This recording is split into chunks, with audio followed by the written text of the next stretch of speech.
So we would like to know from Narayani that what lies inside the book, why should we read, how should we read, what should we read? Narayani.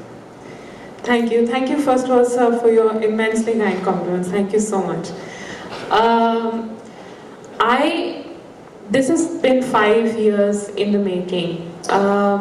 It has been a project that largely started because, to be very honest, I was getting very irritated by the fact that nobody knows who VP Menon was. Nobody recognize, those who do know him, those of us who do know him, correlate him with Sardar Patel, with the integration of the states, which is true. It is what he did, but that's not all that he did. If you want a life spanning 5 decades in government service to be compressed in one paragraph, VP Menon was Political Reforms Commissioner to India's last 3 viceroys. His is the signature on every instrument of accession across 565 princely states. He was the man who basically drafted India's independence plan. He was in charge of the integration of the states with Sardar Patel's blessings. And he ultimately died in obscurity in 1966. It's a remarkable life that deserves to be told, it deserves to be elaborated upon. When I began working on this biography, like I said, 5 years ago, what also completely amazed me is the scale on which this life was lived. VP Menon was a very, very ordinary man when he started out. He was the son of a schoolmaster in rural Kerala. He would run away from school at the age of 13. There is a popular legend that he set his school on fire before he ran away, and this is true. He did set his school on fire. And this is not, it's not just mere rumor. This is actually, these are actually memories that were related by VP when he was much older. Again, not in jest, but in actual truth. So he was 13 when he ran away from school. He was so completely ashamed, as he should have been, of setting his school on fire that he went to Kolar, where there was an extremely bustling gold mine. He joined work as a coolie. He would be one of these boys who would bring up ores from the depths of the gold mines, which would then be sifted out to make gold. And he would be in this job until he reached the age of 18. At the age of 18, another job was posted in Kolar, that of an overseer. Now remember, this is somebody who's dropped out of school, who doesn't have any experience of overseeing anything at all. But he applies to become an overseer of the men he's worked alongside for all these years. He's given the chance to do so. And I think primarily that's because the Englishman who interviewed him was completely taken aback by the audacity of this man to actually apply for this job. Things go well in the beginning. The men seem to respond to somebody who doesn't really treat them as an underling, or who doesn't think too much of himself because he's suddenly been elevated to the position of an overseer. And then he's doing well as an overseer, and then things start to slip, because the men suddenly start taking advantage of the fact that this is a man who's treating them as a friend. So they start doing things like, sleeping on the job, not really providing the quota of gold that is required for VP himself to fulfill as an overseer. That gets him into trouble with his English overseers. He is fired from his job. And he spent a total of 5.5 years in Kolar. It's a period in his life which will have an immense impact on how he chooses to work, on his work ethic in later life. Because Kolar is actually the point when he decides that he's never going to delegate work again. He's always just going to do everything himself, possibly micromanage if he has to. And it's a flawed strategy, as any one of us who's a micromanager will understand. You can't do everything by yourself. And it's something that is more of a flaw than a boon in his later life, but that's still very much in the future. Anyway, he's been sacked from Kolar. He begins working his way northwards. He has no desire to go home because he feels possibly even more ashamed than ever. He then does a wide variety of very low-paying jobs. For instance, he ends up selling hand towels outside Victoria Terminus in Bombay. He then meets, while on the job outside Victoria Terminus, completely by chance, and chance is going to play a very huge role in VP's story as he moves along in his career. He meets somebody who works in the Home Department in the Government of India. This man is completely fascinated by the fact that VP could, as most children at that point in the school education of that period could, speak English. But he was selling hand towels. The Englishman knows that he can't promise him too much, gives him a letter of recommendation to be a typist. VP is then sent off to Delhi. He arrives in Delhi, and I should also elaborate that he spent 3 years doing these kind of jobs. So he's 21 years old when he reaches Delhi. And he's never been this north or this far from his home ever before. He arrives in Delhi in 1914. It is just about the beginning of spring, and the Government of India has, as it does every year, packed its bags and gone off to Simla, which is the summer capital of the Raj. And this is again linking to a story that most people who know the legend of VP Menon, should I say, will remember, and this is the story of VP being given 10 rupees to get to his destination in Simla. He is in fact given those 10 rupees. Again, it's because his wallet ends up being stolen, and he only discovers this when he reaches the railway station to catch the train to Simla. He discovers that his wallet has been stolen along the way, and he has no money. And he's almost in tears at this point because, he's holding a letter of recommendation. He's got a shot at a job which could possibly open a lot of doors for him if he does well. And he's lost his wallet. But he's given 10 rupees by a kindly stranger. And again, this random occurrence has a huge impact on him because he will always be kind in his later life. There's a story in my family about how when he was on his deathbed, a beggar came to the door asking for money, and immediately 10 rupees was sent out to be given to the beggar. So he reaches Simla, and this time he is told that there is no job vacancy, there is nothing available. He pleads, and eventually he's told that there is a clerk who's gone on vacation. He will be back in 2 months, but for those 2 months, VP is free to work in the Home Department in the Government of India. VP says, fine, 2 months is better than nothing at all, takes on the job. And this involves typing telegrams, sending telegrams, being the general dog's body, if you say. And as those 2 months are winding down, he realizes that he has no chance at permanent employment. And then he hears that the Directorate of Statistics, which is as boring as it sounds, has just been opened in Delhi. Essentially, it was set up to basically log facts and figures about demographics, about crops, about population, stuff like that, which sound incredibly boring and are incredibly boring for people who don't work in that field. But they are immensely important cogs in the running of any country. Anyway, he doesn't know that as yet. He puts in a completely shameless letter to the registrar of the Home Department, and he says, look, I know that I'm a temporary person, but is there any chance that you could give me employment in the Directorate of Statistics? The registrar says, okay, fine. It's a new department, it's going to need manpower. We'll send you to Delhi, and you can start working there.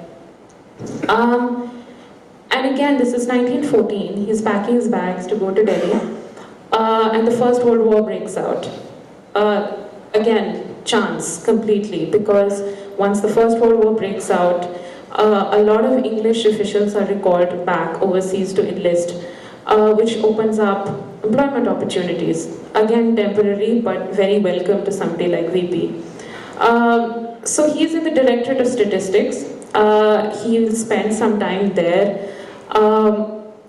And he will go through mind-numbingly boring books on, statistics, percentages, numbers, all of which he starts reading, and he actually gets a bird's eye view for the first time of what goes into running a country. It's not always sweeping decisions, but it's also the nitty-gritty, the facts, the figures, they also matter just as much.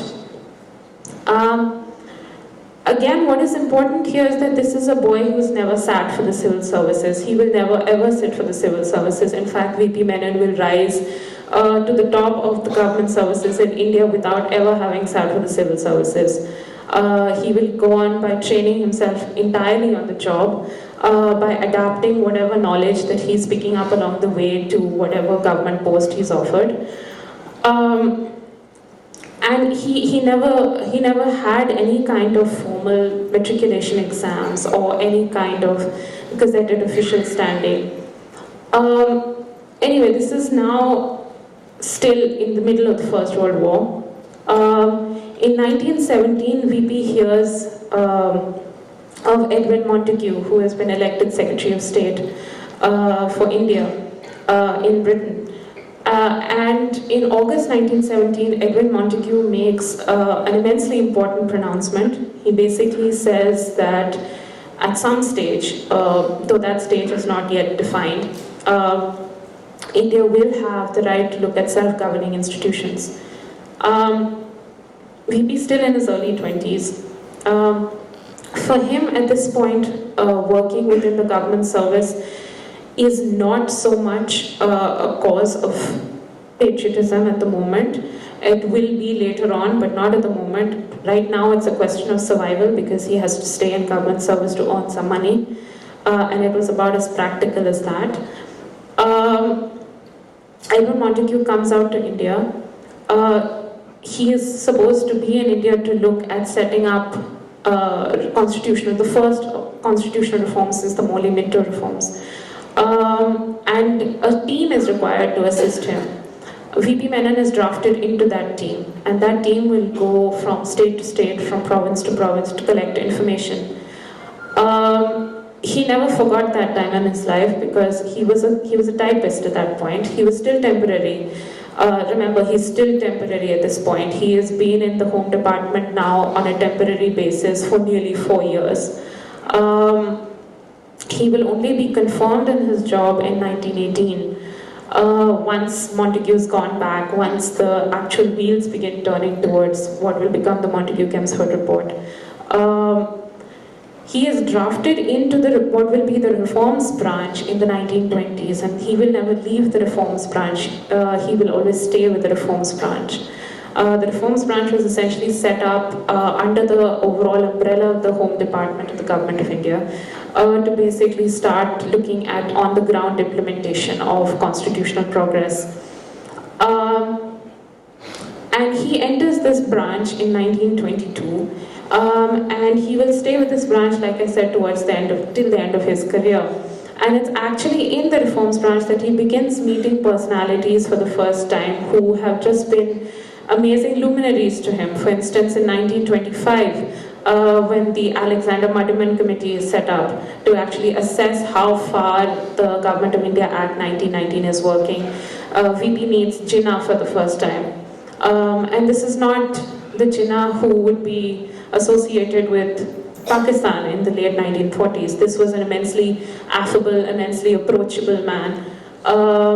And VP was immensely astonished by this fact, by also the fact that Jinnah didn't think too much of himself at that point.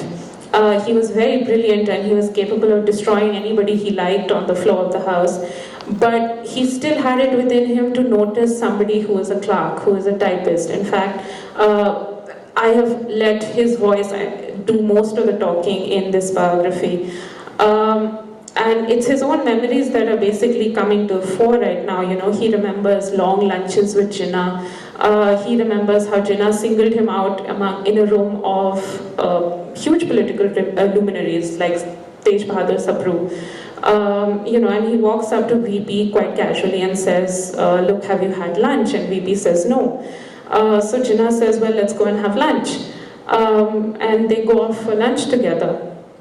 And obviously, Jinnah will undergo immense changes as far as his mindset and his personality is concerned over the years.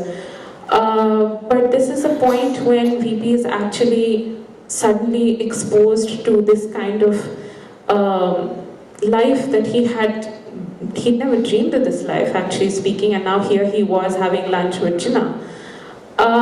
In 1930, VP would go to London for the roundtable conferences, and this is entirely because in his career he was immensely lucky because his immediate superiors were all Englishmen and all immensely supportive of VP's ideas. He was never shy about hiding his opinions. He was always a very opinionated man. And he had the good fortune, and this is why I keep saying fortune played a huge role in his career. He had the great good fortune of having immediate supervisors who were immensely supportive, who allowed him to speak up. In 1930, for instance, his immediate supervisor was a man called Sir Hawthorne Lewis. And Hawthorne Lewis essentially was extremely well regarded in the ICS himself. He had immense knowledge of India's constitutional reform, and he basically recognized a sort of latent talent in VP, and he nurtured it. And in 1930, he said, "Look, the roundtables are going to be, the first roundtable is going to be held in London. Why don't you come with me?" And so VP would accompany Lewis overseas for the first time. He would still be sitting on the sidelines of the first roundtable conference, but he would be on the sidelines of what was an immensely important moment for constitutional progress. And in 1930, he actually meets princes for the first time. The Raja of Sarila, for instance, who was there representing the princes, becomes a very close friend. He meets people like the Aga Khan. He sees Gandhi stepping out of his car to enter the venue for the roundtable conferences. He sees, funny things like the Maharaja of Alwar, who had such a complete hatred of foreigners that he used to wear black silk gloves, and there was a royal reception held at one point to meet the King Emperor, and the Maharaja of Alwar was wearing his gloves. This was completely taboo because at some point the Maharaja would have to shake the king's hand. And he couldn't be shaking the king's hand while wearing black silk gloves. That was just not done. So there was immense panic. Several people were sent to try and warn Alwar that, look, you can't do this. Because if you do this, this is discourtesy to the crown, to whom you're supposed to be loyal. And just as the King Emperor approaches Alwar, Alwar basically folds his hand, he does namaste and he bows very, very low, almost, like he's being immensely respectful. It was a gesture that was both ironical and deeply contemptuous, but sailed above everyone's head at that point. But Alwar had done what he wanted to do, which was to avoid touching the king's hand. So VP was seeing things like this. VP was also seeing the fact that London society was very different in a lot of ways to Indian society. For instance, the driver of your car could enter the same restaurant as you and eat there as well. There was nothing against that. He was also seeing the fact that there was a suffragette movement for women to have the vote. And VP himself was from a very strongly matrilineal family. He had been exposed to strong women all his life. He knew also that there were women in India who were demanding, and rightly so, demanding a share in the vote. Sarojini Naidu was an incredibly vocal supporter of the vote. And VP basically wanted to ensure that this was something that could happen for India as well. And he gets a chance to do that in the 1930s, when he comes back to India, and he's given the task of working on the electoral rolls for the 1937 elections. And that's the first time actually that women are given the right to vote on those electoral rolls. And that's a contribution for one which has sort of been eclipsed in India's history, but actually speaking, it deserves a greater mention. And he's now actively involved in these aspects, in the small and the administrative aspects of India's constitutional reform, which seem incredibly boring, especially when you read them as a layman, but ultimately contributed towards making some of these things exist. I mean, most of these things exist today on electoral rolls, I mean, for instance, he felt that just because you were not educated or not educated enough, that didn't mean that you got cut out of having a share in the vote. So he persuaded provincial governments to lower their educational standards for the average voter. He said, look, if you are completely illiterate, that doesn't matter. We will put symbols onto the ballot papers for you so that you know what party you're voting for and you can still have a say in the future of your country. And it's important to remember here that he is still superintendent at the reforms branch. He is not anyone big at this point. This is still the mid-1930s. It will be a long while before he becomes reforms commissioner in his own right. This is also the point when he actually draws up the prototype of the instrument of accession, which is then going to be used by him and Sardar Patel a decade later. He's now acquired completely unexpected and unprecedented experience with dealing with both prince and province. And it's going to be experience that lasts him in really good stead, as we now know, but at that point he had no way of knowing, of course. Second World War breaks out in 1939. His existing boss is transferred out, and we have a new boss in place. Linlithgow is viceroy at that point. Linlithgow is looking around for a new reforms commissioner. Technically, by rights, that job should have been VP's because Lewis had made it very clear that, look, I've trained VP. He is capable of taking on this job if he so wants to. The job is not given to VP. It is given to a man who is 10 years younger than VP, has been to India before, is familiar with Indian politics, but has no real training of Indian constitutional progress. This man is Harry Hodgson. And in fact, my book quotes a large number of interviews that Harry Hodgson did in 1965 with VP Menon, because despite the age difference, despite the fact that Hodgson was not as trained on the ground as VP, Hodgson and VP would actually go on to become wonderful friends. They would become extremely close as a professional team and as a personal team.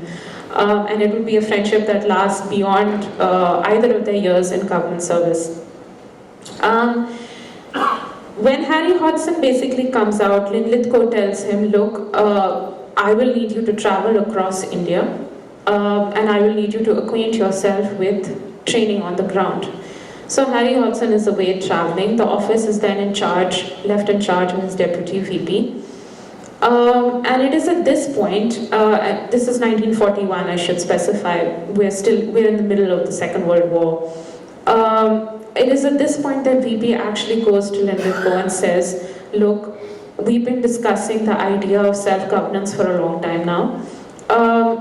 And the Government of India Act 1935 essentially is providing for a federal India.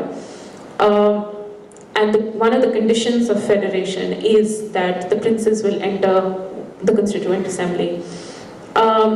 He suggests, look, why don't we take defense, foreign affairs and communication from the princes, leave the rest of the powers with them because we don't need those powers anyway. That way you'll have a unified India and you'll have a federal India at the same time. This is something that remains the core of VP's plan even in 1947. It's not a view that changes.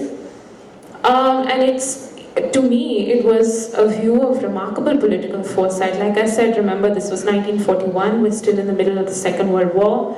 To have put forward this view a good 7 years before we actually do gain independence speaks to me of somebody who was a visionary in every sense of the word. long story short, that plan is cast aside because Linditko doesn't want to hear it, especially from an Indian. 1943, Harry Hudson quits. The Cripps mission has come and gone. We all know that ended in disaster. And we are now set towards what would be the final years before India gains independence. It is also one of the more significant years of VP's life because in 1943, once Harry Hudson goes, Hudson makes it absolutely clear that, look, it's high time you give VP Menon the post of Reforms Commissioner because he deserves it. So in 1943, that does happen. He becomes Reforms Commissioner. And that is the absolute pinnacle, he feels, of his career at that point. You know, he's risen all this way. He has now finally attained leadership of the Reforms branch. He is Reforms Commissioner to the new incoming Viceroy, who will be Lord Wavell. It was actually VP's idea also because he kept believing in the idea of unified India, and we must remember that after 1943, the move towards Pakistan and partition started to gain even greater momentum. He was still somebody who believed that, look, we can still try and pull off a unified India. So he pushed for what is today known as the Simla Conference. The letter in which he actually lays out the blueprint for the Simla Conference still exists. It is in the National Archives in Delhi. And it's actually a very cleverly phrased letter because in it, VP takes no credit. He doesn't at any stage say, look, I am putting this idea forward and I feel this. He says, very cleverly, as I say, that the Viceroy should go ahead and do this.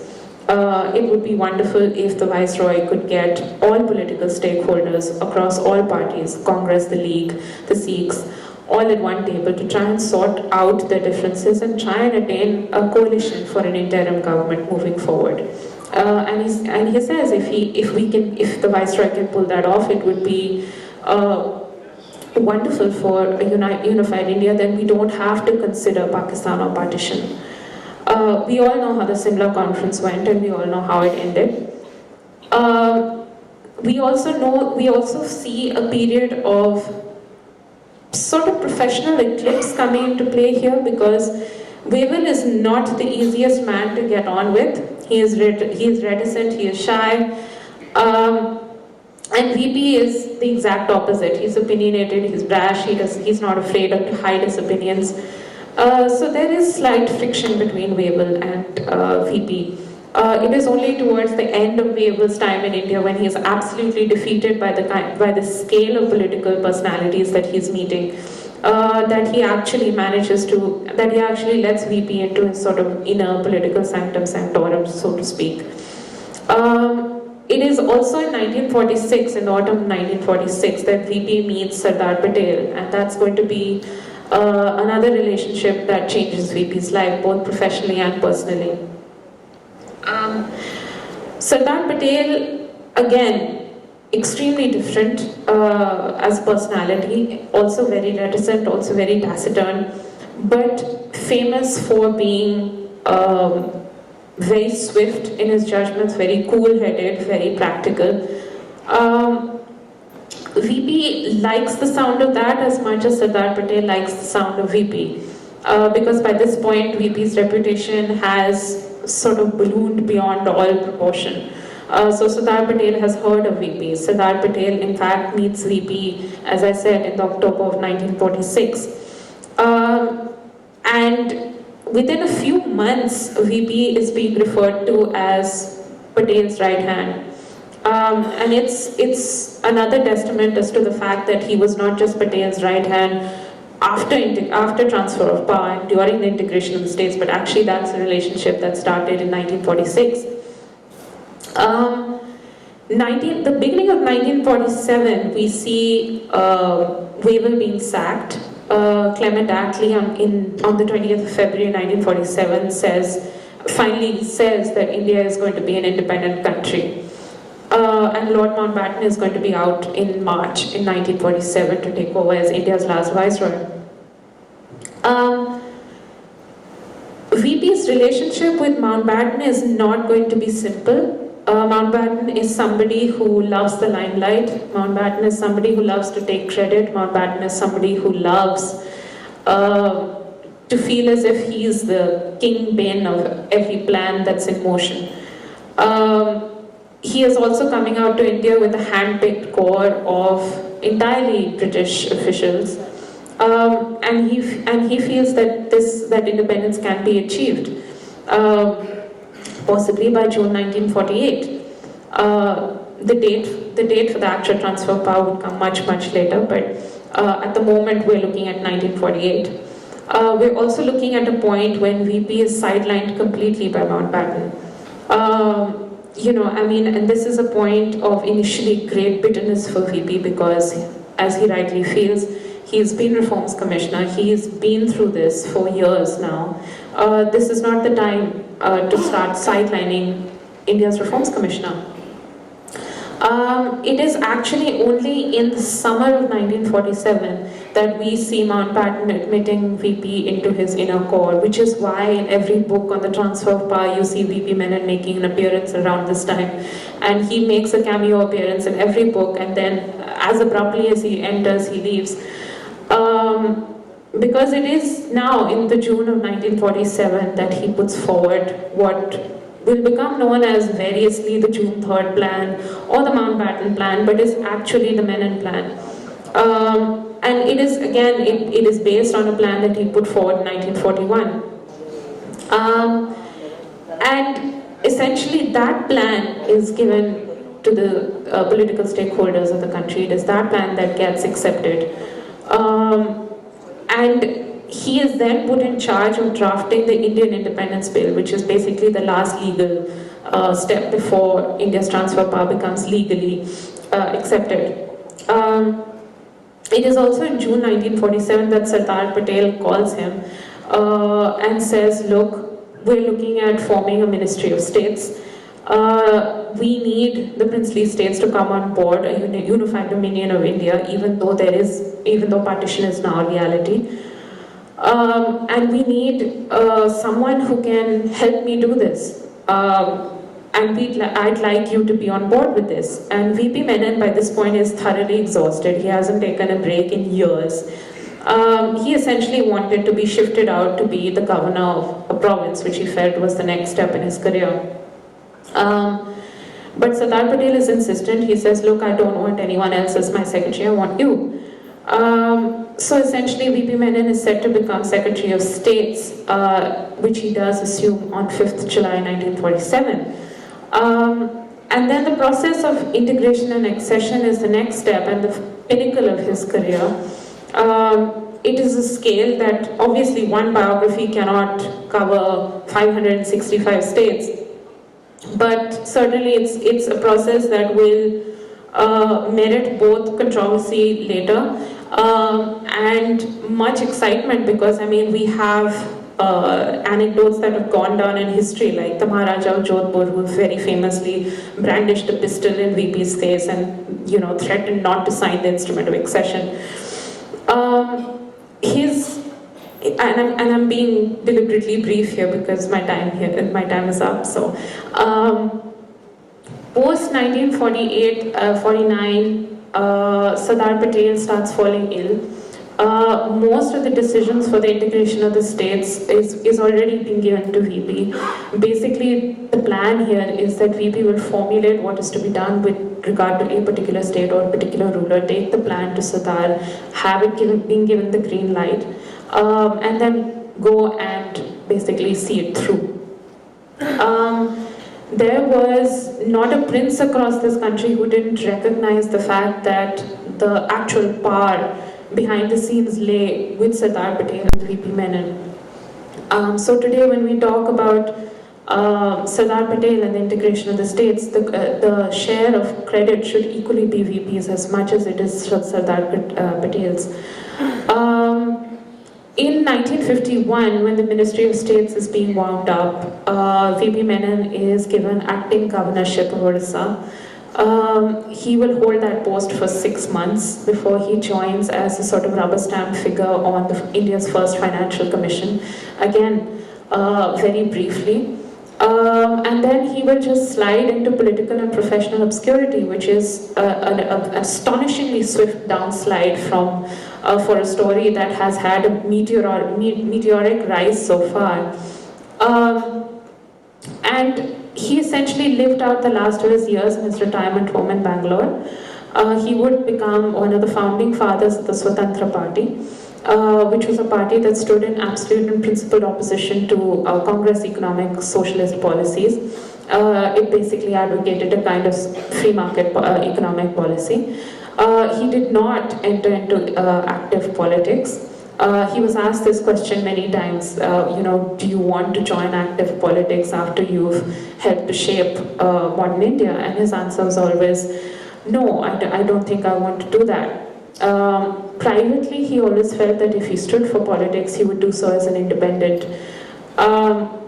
In fact, once the Maharaja of Jodhpur had signed the instrument of accession, the Jodhpur actually went into politics himself. And he had sent VP a ticket for the 1952 elections, and VP said, look, no, I'm not going to stand for elections. But by the mid-1950s, he was already a very sick man. He would pass away a decade later in 1966. And that sort of, his death was sort of a literal and metaphorical full stop to public knowledge of V.P. Menon. And it was essentially to correct that and to bring him back into the limelight that I wrote this biography. So I think that essentially... That was the journey of V.P. Menon, Rani. This was revelation that the... very closely on that. It was a revelation. I never knew. I thought that was made quite before the... Yeah. So there's a lot in this book that people might not know. So also, I want to know if there is any chemistry that you have mentioned between Mountbatten and... So V.P. Menon, who was the sitting Political Reforms Commissioner at that point, was not asked any opinion for any particular plans for transfer of power. He was not in the loop for any political moves forward. And it was a time in his life that he always regarded with a lot of resentment in his later years. So this was when that Jinnah and his relationship got sour? It never got sour actually, because essentially what happened was that Jinnah was a very difficult personality to understand. I don't think any biographer has been able to do justice to the real inner nature. Apart from Stanley Goldberg. But Jinnah's change was so dramatic over the years that eventually once he got hold of the idea of Pakistan and partition, he was completely and utterly unapproachable after that. VP met him after the first roundtable conferences. VP would next meet him only in 1946. A total of 16 years would lapse before VP encountered Jinnah again. And when they actually met again, Jinnah was a very different man. There is this very famous photograph where Jinnah, Gandhi, Nehru, Patel, Maulana Azad are sitting and they're discussing, and I think Gandhiji is convincing Jinnah to, accept the joint plan of two countries, United India. So that photograph also features Menon in that? No. No, I don't think it features Menon there. It doesn't feature. No. So the meetings that were held between Gandhi and Jinnah. Yeah, VP wasn't privy to those talks. He was not privy to those talks. Was he ever invited by Mountbatten to his residence during these... Oh yes, many times. From the summer of 1947, VP Menon was practically a fixture in Viceregal Lodge in Simla as well as Viceroy House in Delhi. Because by that point, Mountbatten suddenly realized that, look, here is a man who not only has the ear of Sardar Patel, but has an incredibly vast network, as VP did, of contacts across media circles, across political circles. So this was somebody who could be immensely useful. So if VP Menon was invited to Shimla's meetings, that means he was very close in the very close circuits then. Like I said, that only happened from the summer of 1947. Remember, Mountbatten only came out in March 1947. So between March and June 1947, VP Menon was very much on the sidelines of Mountbatten's viceroyalty. Okay. So, how was the relation or the chemistry between Patel and VP Menon? They were remarkably close. I think what Patel genuinely appreciated about VP was a very self-made man. VP was never somebody who had he was not a privileged man in the modern sense of the word. And he was somebody who was so completely intimate with constitutional progress that, Sardar Patel just had to ask a question, and no matter how difficult it was, VP could answer that question. He didn't have to take time to refer to different notes, etc. And that quality was something that Sardar appreciated. They established a working relationship that was almost obsessively close. I mean, VP would go over to Aurangzeb Road, Sardar's residence, in the morning, early morning, and there would be telephone calls throughout the day as well. And then sometimes those calls there would be an evening meeting as well at 6 o'clock. And then late at night, sometimes, depending on what situation was brewing at that particular moment, Sardar would call late at night as well. Often he would call when VP was eating dinner, and VP's wife would get very annoyed because VP would then vanish to answer the phone and remain on the phone for so many hours that his dinner got cold on the table. So they were incredibly close until Sardar Patel passed away. Also, interestingly, I wanted to know this, has Menon ever met Hari Singh? Yes, Menon, very much so. I mean, Menon was incredibly instrumental in the accession of Kashmir. So yes. When did he meet him? So there is a lot of discrepancy about the dates that Menon actually went to Kashmir. Rough time would be in October 1947. Okay. So I think the next authors are lined up, and we must call it. Thank you everyone for joining us. Thank you especially to Archika sir and yes, what question you They can had a professional relationship, but as in they weren't very close friends as such. So.